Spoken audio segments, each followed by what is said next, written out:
Robert Eggers é um diretor norte-americano cujo trabalho já vem chamando a atenção há um bom tempo. Nessa altura do campeonato, até para falar que ele já é relativamente bem consolidado. Com o lançamento do seu primeiro filme, A Bruxa, lá em meados de 2015, ele já começou a chamar um pouco a atenção por conta do trabalho dele. Já começou a ser bem quisto entre a crítica, entre a cinefilia de forma geral, e já meio que mostrou um pouco aqui, veio no sentido de chamar a atenção justamente para o que ele iria fazer em seguida, lançando nessa época o nome dele tipo às alturas, né, digamos assim, mas lançou o nome dele à evidência, e também Anya Taylor-Joy, por exemplo. A história do filme é boa, a ambientação do filme é muito boa também, no geral, tipo, é um filme que acabou catapultando um pouco o nome dele para que ele pudesse chamar bastante atenção para trabalhos vindouros. Seus filmes seguintes, eles passearam um pouquinho assim entre alguns gêneros, mas sem sair muito ali do pezinho do terror. O Farol, lançado em 2019, tem o Willem Dafoe dando a performance de uma vida, e um Robert Pattinson que ainda estava tentando escapar um pouco daquela imagem do vampiro Edward, os dois trancados dentro de uma cabana ali, cuidando de um farol, descendo em espiral de loucura completamente.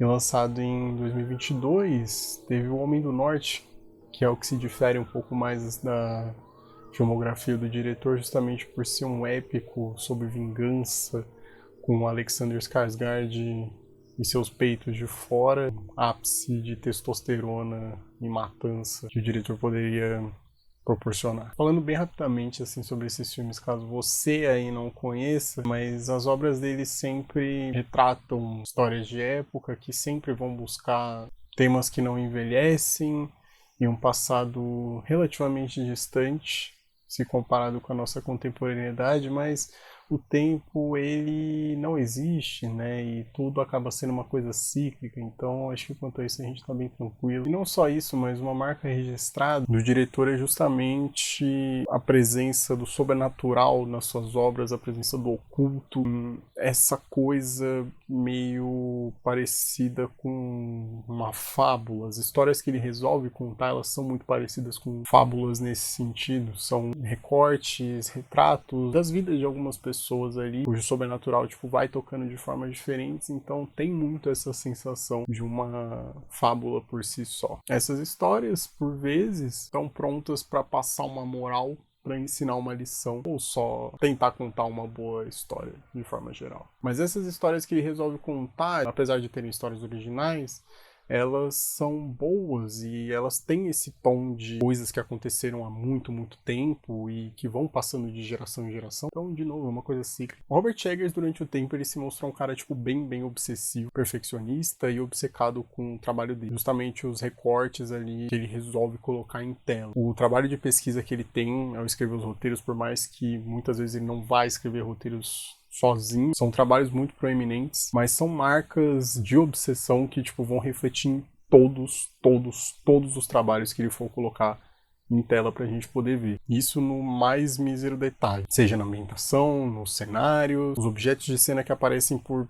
segundos, as roupas dos personagens, a forma como os personagens se expressam, o dialeto e até a trilha sonora de certa forma. Ele é um cara estudado, ele é um cara que tem muito conhecimento e que vem amadurecendo enquanto diretor, enquanto contador de história, e de forma bem rápida, se a gente for levar em consideração que o primeiro filme dele foi em 2015. Seus filmes, eles tendem a ser diferentes uns dos outros, mas de certa forma todos têm a assinatura dele, digamos assim. Eu considero ele um tanto versátil, ele é capaz, ele é muito perfeccionista, mas sobretudo ele é extremamente competente. É um cara que tem ideias boas, o trabalho dele é interessantíssimo, sempre gera conversa e sempre é um nome tipo que a gente precisa ficar de olho para ver qual que vai ser a próxima coisa que ele vai fazer pra gente ver. Então, dada essa introdução rápida, queria falar um pouquinho sobre o filme mais recente dele, Nosferatu. Eu acho que vale a pena comentar um pouquinho do filme original para mérito de contexto e para a gente passar um pouco da importância que ele tem. Lançado em 1922 e dirigido pelo F.W. Murnau, Nosferatu é uma espécie de adaptação do Drácula,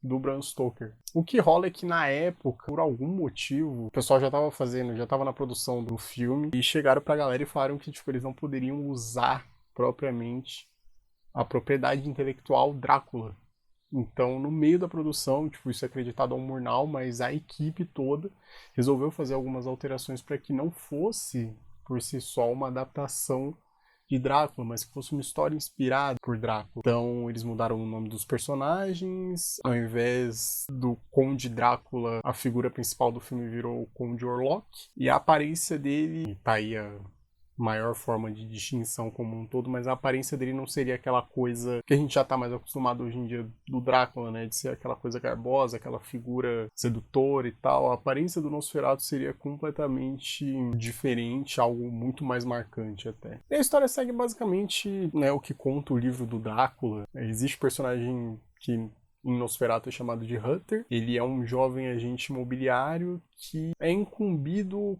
com a tarefa de visitar um conde excêntrico que está planejando comprar uma casa em Wittenberg, na Alemanha do século XIX, pós-revolução industrial. Ao chegar no castelo, Hutter ele percebe que as coisas não são tão leves, inocentes e puras quanto ele imaginava e se depara com uma parada que é muito maior do que ele, muito maior do que qualquer coisa que ele já viu. E o que coloca isso em evidência é justamente a figura do Conde Orlok, porque ele se mostra ser um vampiro, basicamente. O filme é um expoente do expressionismo alemão, que é um movimento muito, muito importante para a história do cinema, e consolidação de obras, veja só você, de terror. Não só na década de 1920, mas a gente vê, tipo, como toda a posterioridade, influências dessas obras no expressionismo alemão como um todo. Desde filmes que eu vou citar daqui a pouco, tipo, dessa época, como também, sei lá, visual nos filmes do Tim Burton. Tá ligado? Sombras marcantes, uma arquitetura esquisita, olheira pra todo lado e uma atmosfera e forma de contar a história que é muito particular e remetem a essa perspectiva meio etérea, uma parada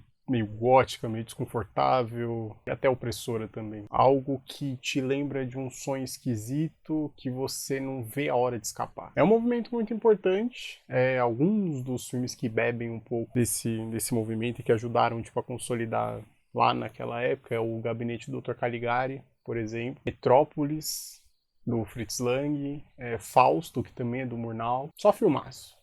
Só clássico e só filmaço. E assim, por ter sua origem lá para a década de 20, é importante falar que os filmes produzidos no início desse movimento, justamente os que ajudaram a consolidar um pouco mais, eles são filmes mudos e eles eram acompanhados ali em suas exibições de orquestra para dar uma imersãozinha legal para fazer a coisa acontecer. Então esses filmes eles acabam bebendo muito no teatro, em apresentações de teatro da época. Que, convenhamos, é de onde o cinema vem, tipo, de forma geral. Atuações mais caricatas, expressões pra lá de exageradas, são justamente a graça, tipo, dessas peças de cinema da época. O ritmo é diferente, apesar de que esses que eu citei, o ritmo é bem bom, mas são outros tempos. E, sério, pra mim é fascinante pensar que, tipo, os caras não tinham nem metade dos recursos que a gente tem hoje e eles conseguiam fazer miséria. Mas falando um pouquinho sobre o Nosferatu original, eu comentei ali mais cedo que a história se passa no século XIX, pós-revolução industrial, e isso tem um valor muito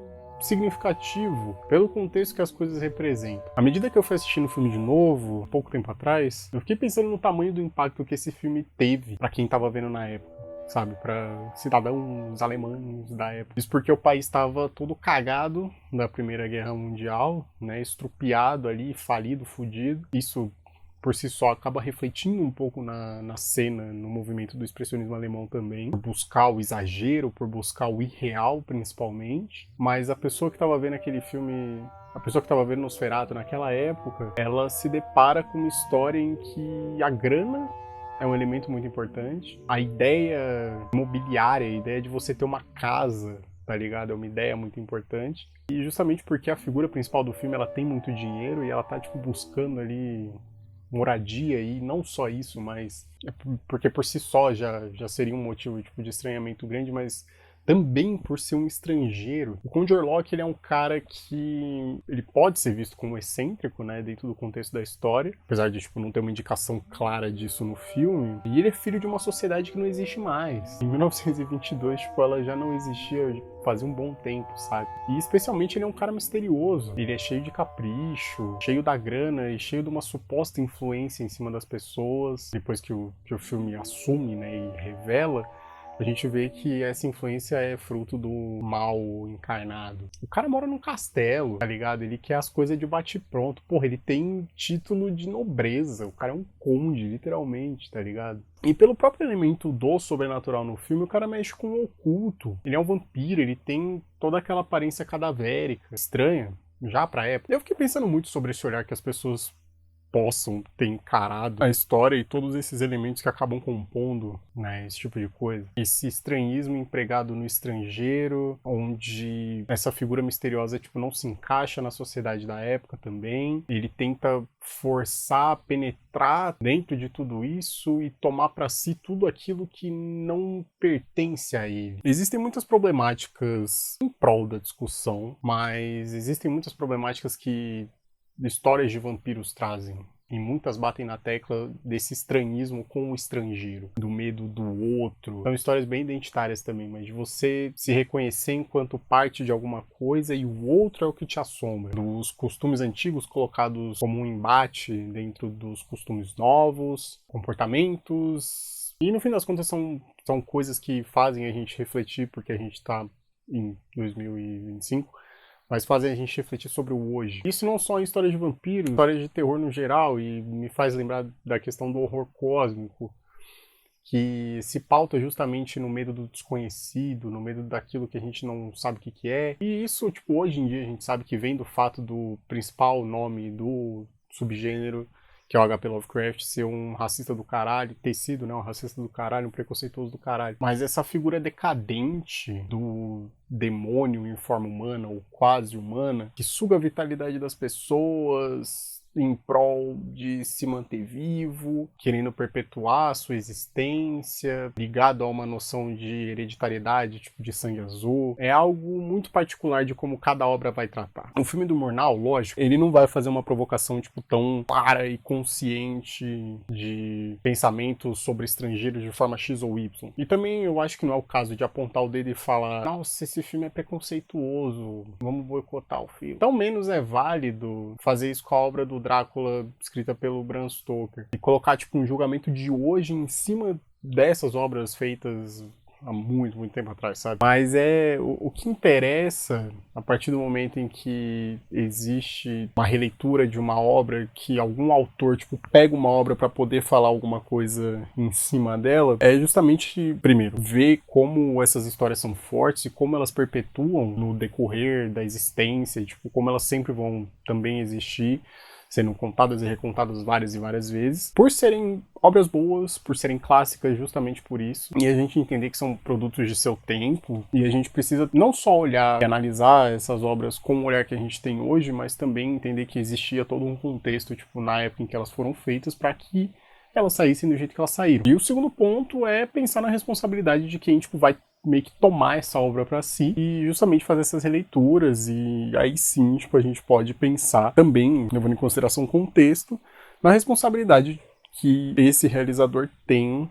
ao tomar uma obra para si, tipo, poder contar essa história de novo. Mas, porra, rechaçar uma história, tipo, desse tamanho, que já foi contada várias e várias vezes, assim, tipo, se a gente for procurar fazer isso, a gente tá fudido. E assim, o filme do Murnau, ele não aborda questões tão existenciais, assim, mas se a gente acabar analisando a obra, principalmente pelo que ela é, e dentro do período em que ela foi lançada, tipo, dá pra fazer um exercício legal de pensar nessas coisas, o impacto que teve nas pessoas. Eu sei que o filme, tipo, ele não foi tão bem aceito assim, a ponto de ele ser banido em vários lugares. Algumas cópias originais do Nosferatu, tipo, foram destruídas e só foram ser redescobertos. O filme só foi, tipo, ter uma proliferação maior, tipo, lá pelo fim dos anos 50, começo dos anos 60, se eu não estou enganado. Então, é um milagre que a gente tenha um registro tão legal e tão interessante, tipo, desses filmes hoje. Tem no YouTube, vai assistir que tem no YouTube, já fez 100 anos, é tudo nosso, galera. Em 1979, rolou um remake, dirigido pelo também alemão Werner Herzog. Esse filme, por sua vez, ele acaba sendo um pouco diferente da versão original. E ele é um pouquinho mais fiel à história do Drácula em si, porque ele não chega nem a trocar os nomes, sabe? Apesar do visual do Conde Orlok, né, ser o mesmo que o filme do Murnau. E ele tem uma questão, tipo, muito mais filosófica, assim, do que um terror, tipo, um pouco mais explícito. O horror no filme do Herzog tá justamente nessa ideia que ele se propõe a trabalhar no filme, que é a ideia de mortalidade. Na ideia de você repetir repetir a mesma coisa várias e várias e várias vezes. A ideia de você estar refém da sua própria existência, refém da sua própria essência, no que implica estar vivo. É extremamente filosófico, é totalmente diferente do Murnau. O Herzog, ele tenta falar um pouquinho sobre essa necessidade que a gente tem pela vida, sobre o que é estar vivo, principalmente, e questionar algumas dessas coisas, como eu comentei antes. É legal, vale a pena assistir também. Agora, o Robert Eggers. O cara é obcecado com o Nosferatu, tipo, desde que ele era muito, muito novo, e ele tá tentando fazer esse filme acontecer já tem um bom tempo. When I was 9 years old, I saw Nosferatu for the first time, and I was already like into vampires and Dracula. I'd been Dracula for Halloween the year before, seen the Bela Lugosi movie a few times, but Nosferatu just really changed everything because the restored version of Murnau's vision that you can see today didn't exist, and watching the film on a VHS that was made from a poor 16 millimeter print, it was very degraded. But that was awesome because there was no artifice. The vampire seemed real. Max Schreck's performance was even more uncanny in that way. The atmosphere was heightened, and it felt like something that was unearthed from the past. And the word that gets overused by me and about me, but it seemed authentic. And then when I was 17, I did a high school play with my friend Ashley Kelly Tata, who's now a theater and opera director of Nosferatu. And then the artistic director of a local theater saw that and asked us if we would want to do that at his theater in a more professional way, and we did, and it changed my life. It cemented the fact that I wanted to be a director and made Nosferatu like an important part of my being as someone who's trying to endeavor to make creative work.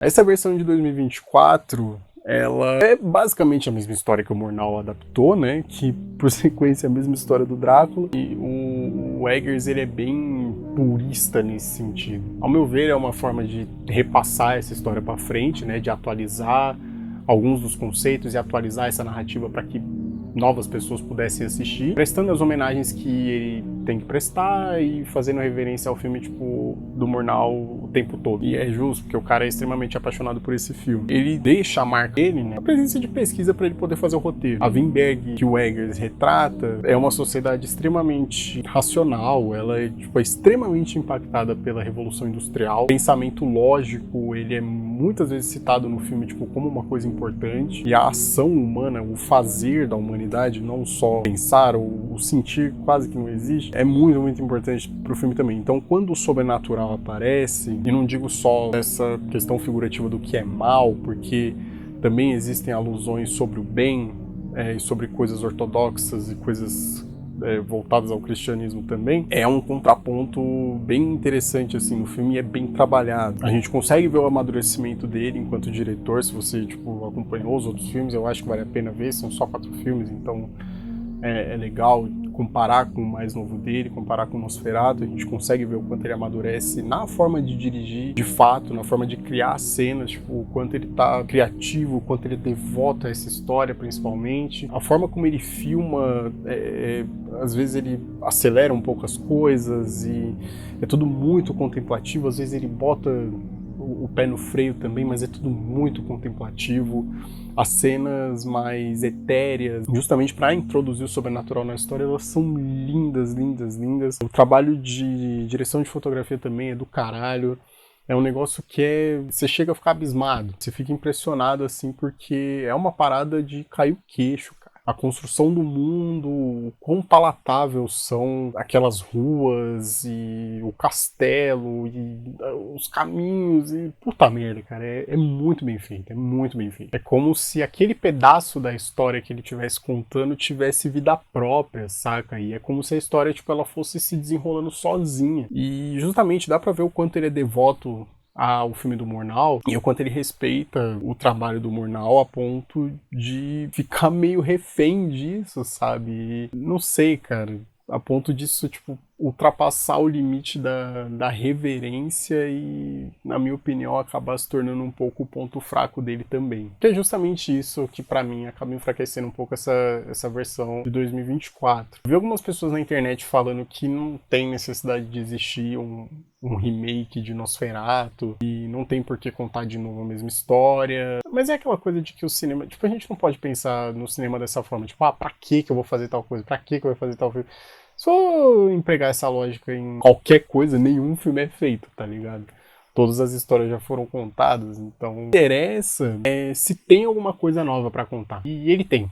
O que ele tenta fazer é aprofundar um pouco mais a história da Ellen, que é no original ela é a noiva ou esposa do Hutter, e aqui ela é a esposa, o filme já começa com eles casados, né? E, cara, a forma como ele traz ela pra luz, porque ela tem uma participação muito grande no original. Eu tô evitando muito contar a história do filme aqui, porque a história do filme do Murnau e a história do novo, tipo, elas são muito, muito parecidas, então eu tô evitando muito entrar em detalhes. Mas a forma como ele traz a personagem da Ellen, tipo, pra luz e pra ela ser um dos pontos, se não o ponto principal do filme, ela é surreal, assim. E ela é muito, muito boa e, tipo, é extremamente criativa também. Isso é a partir de um mísero comentário dentro do filme de 22, que eles caracterizam ela como sonâmbula. O Eggers, ele vê isso e ele fala, porra, é aqui que eu vou... Agora eu se é aqui que eu vou brilhar. A partir disso, tipo, ele vai pesquisar o que a sociedade do século XIX na Alemanha considerava como uma pessoa sonâmbula. Tipo, o que aquilo era,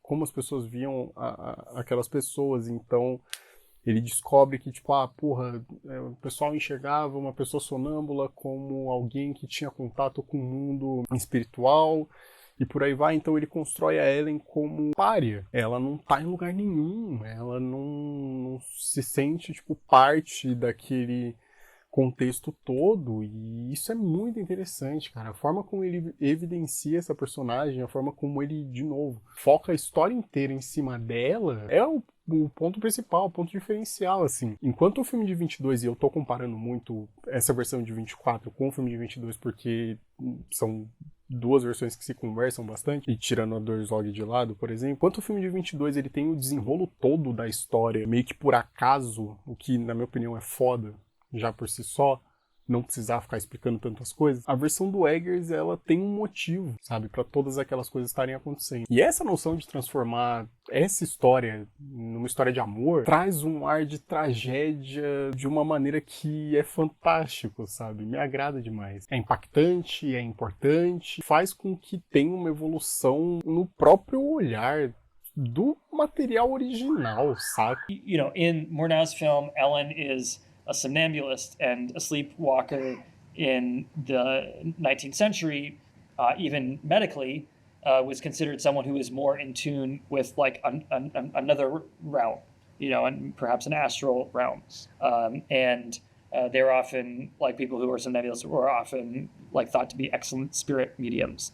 But that was really exciting to me because then I knew that this could be a story about a woman who is an outsider, who is, you know, a victim to not just the vampire but 19th century society, and she has an understanding of the other side of the world that like she cannot articulate, she doesn't have language for, and she doesn't have people who can relate to her on this level. Her husband loves her, she loves her husband, but he can't get this side of her, so she's being called mad and melancholic and hysteric because this stuff is repressed and like bubbling up. Unfortunately, the one person who can understand this side of her is a demon, is a vampire, is Orlok. And so you have this like kind of tragic demon lover story that is a love triangle about obsession and possession. And so, you know, in the Murnau film, Ellen becomes the central protagonist by the end of the film. But in my story, she's there from the beginning, which I think is much more interesting. E como eu falei antes, o Murnau ele não tenta dar um propósito aos acontecimentos e às ações do Conde Orlok simplesmente por, sei lá, não ser interessante. O personagem no filme original, tipo, ele é a encarnação do mal. E ele é o mal pelo mal. E, tipo, tem uma poesia nisso. Tem um tom de fantasia, tipo, nessa simplicidade, nessa proporção dimensional da trama que funciona muito bem. Ele não toma tempo pra explicar por que as coisas têm um significado, por que elas acontecem do jeito que elas acontecem. Isso é, tipo, na minha interpretação, até um retrato do mundo, como era na época, entendeu? Eu não sei se disso, tipo, desse tipo de explicação tem na obra original do Bram Stoker e tal. Eu sei que em outras versões dessa história do Drácula, tipo, eles até tentam, algumas delas, tipo, a versão do Coppola tenta explicar um pouco qual que é a brisa e também acaba sendo uma história de amor, mas é diferente. É diferente, a versão do Murnau é diferente. E em contraponto, o exercício que o Eggers acaba fazendo é justamente ir na direção contrária que o Murnau foi. E isso agrada demais. Esse é o elemento novo que as pessoas ficam falando que não tem. Mas tem. Isso coloca um peso no filme. De uma forma tão importante que aprofunda a história, aprofunda os personagens. E muda completamente, tipo, como que a gente vai enxergar tudo. Muda a visão e a relação que a gente acaba criando com os personagens. Torna tudo mais intenso, mais pesado e melhor. Fora que muda muito o peso da história, justamente porque a nossa sociedade hoje em dia ela permite a gente discutir mais alguns temas que na Alemanha de 1920 não, eu imagino que não permitia uma liberdade tão grande. Como discutir tesão, desejo, sexo. São coisas muito presentes, esses elementos eles são muito presentes, especialmente em história de vampiro, desde sempre. E esses elementos eles são muito importantes para as camadas que essa versão de Nosferatu vai construir. A corrupção do ser em, por vezes, abandonar a vida que tem, livre espontânea vontade, e ceder ao desejo, outras vezes ser tomado por aquele que se considera o desejo. É fundamental, tipo, pra gente poder entender esse conceito de mal, essa corrupção do ser, sabe? Seja por livre espontânea vontade tua ou porque você tá sendo tomado por aquela porra que você não entende. O Orlok dessa nova versão, ele é maligno pra caralho, tá ligado? E é um conceito de mal que precisava ser atualizado, tipo, pra conversar com a nossa geração. Essas mudanças, elas acabam ajudando justamente a gente atualizar a história e, tipo, poder passar a bola pra frente, entendeu? E ter uma versão boa disso. O que me desagrada, justamente, é essa obsessão do Robert Eggers por Nosferatu. Ela é tão grande que deixa o diretor refém de algumas coisas e, tipo, torna ele um cara extremamente purista e muito duro pra poder contar essa história. Veja bem, tipo, o problema não é, porra, vou fazer exatamente aqui as mesmas coisas e tal, seguir basicamente os mesmos passos que o Murnau seguiu, tipo, pra contar essa história. Não, ele faz coisas diferentes. Mas a impressão que eu tive vendo o filme, e por isso eu falo mais desse purismo, dessa coisa, é que justamente ele ficou muito duro pra poder dirigir. E eu estou falando dos atores. Eu não senti ele, tipo, confortável em dirigir basicamente nenhum dos atores ali. Apesar de terem performances muito boas, eu acho que falta comunicação, não sei. A impressão que eu tive é que ele não parecia muito confortável de fazer com que os atores pudessem tentar entregar um pouco mais, sabe? O problema não é, porra,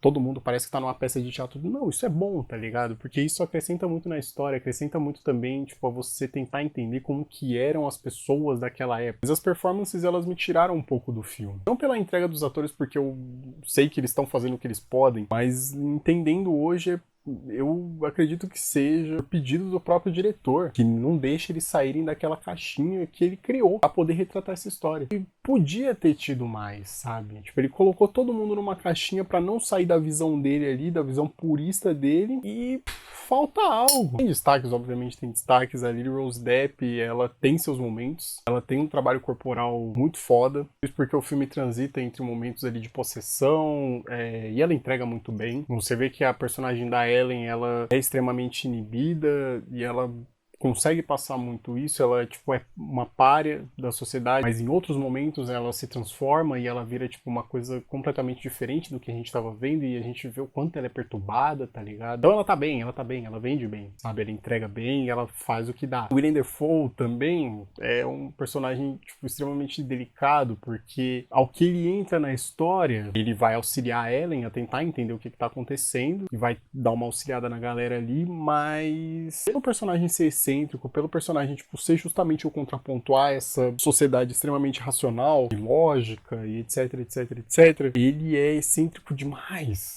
saca? E, tipo, não tem problema nenhum você ser excêntrico demais, mas parece que ele tá meio fora do próprio filme. Nenhum ator, tipo, tá na mesma energia que ele, que não é um problema. Não estraga o tom do filme de forma alguma, mas dá pra ver que o Eggers, tipo, falou, mano, entra aí e faz, tá ligado? Faz aí desse jeito mesmo. Vai ficar da hora, vai ser meu brother. E falta algo, entendeu? Esse lance do Eggers querer, tipo, como todo diretor quer, que o seu filme seja mais próximo daquilo que eles idealizam, é louvável, tem que ser assim mesmo. Mesmo já passei por frustrações que são um saco, tá ligado? E é uma bosta, mas depois você entende o que acontece e fica tudo bem. E no meu entendimento, tipo, justamente essa versão idealizada dele de Nosferatu tá na cabeça dele há tanto tempo que esse resultado em tela, tipo, ele deve a ele mesmo, tá ligado? Mas deve ser foda conquistar isso e não podia sair justamente das caixinhas em que ele queria colocar. Pra sair, ele ia exatamente do jeito como ele idealizou. E, pô, não tem problema nenhum com isso. Só que em alguns casos, tipo, justamente acaba não me agradando muito. Pra mim, muita coisa é impecável, a construção daquele mundo, a atmosfera, o tom do sobrenatural, a inserção do sobrenatural no filme é impecável. Essa espiral de loucura que ele coloca nos filmes dele, tipo, que ele sabe fazer muito bem, é impecável também. O Bill Skarsgård como Conde Orlok é uma parada surreal, completamente diferente, tipo, das versões anteriores. É uma versão, tipo, uma visão muito particular. Pra mim funciona, tipo, muito bem com o tom do filme. Eu acho que vai ser lembrado justamente por ser diferente. É impecável.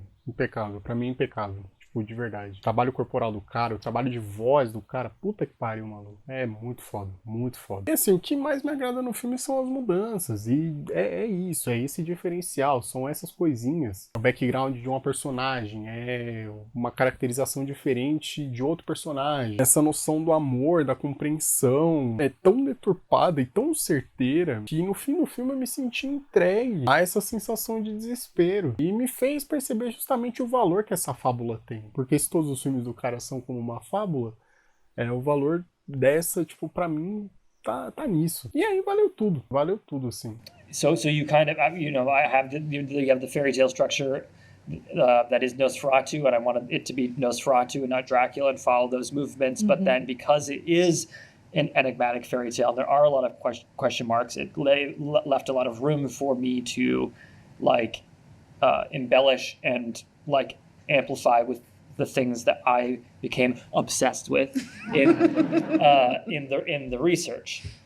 Nosferatu é uma tentativa de recontar essa história para novas gerações, de atualizar essa história para novas gerações, especialmente. Enquanto obra tem o olhar dos dias de hoje, que não tem como escapar e precisa ter mesmo. É uma atualização pro nosso tempo, do nosso tempo, que vai se perpetuar, tipo, ainda mais, assim, conforme as décadas forem passando, porque esse filme, ele é grande.